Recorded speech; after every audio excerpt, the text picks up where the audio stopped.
Hindi ko gets kung ano ang saysay ng Noli Me Tangere sa aking pag-aaral, sa aking buhay. Noon wala akong pakialam sa Noli, sa kasaysayan ng bansa natin, sa mga struggles na dinanas ng mga ninuno natin noon.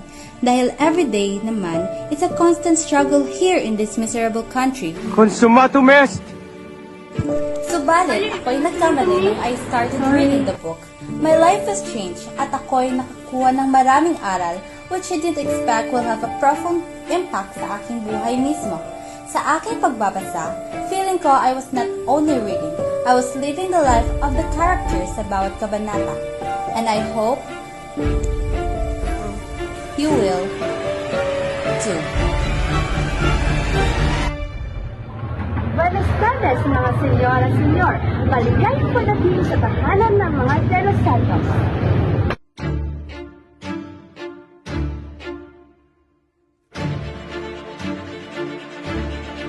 Hindi nyo babatid na karamihan ng mga Indio ay mga mangmang?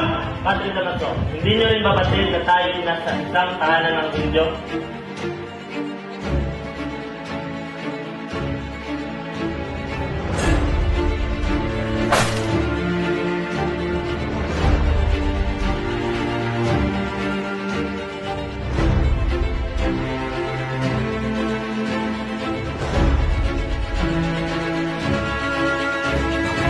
Ng panahon, Sinta, ngayon tayo nagtagpo na. 7 taon.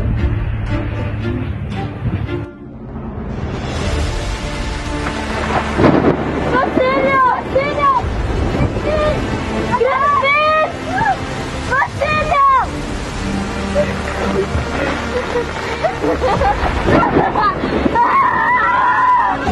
Basilio!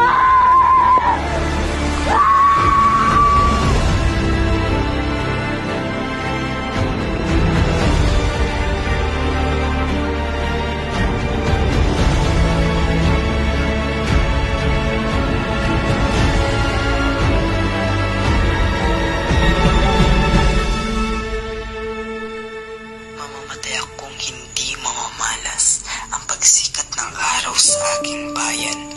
Kayong makakakita sa bukang liwayway, labis niyo siyang tanggapin at kunitain sa mga nabuwal sa dilim ng gabi.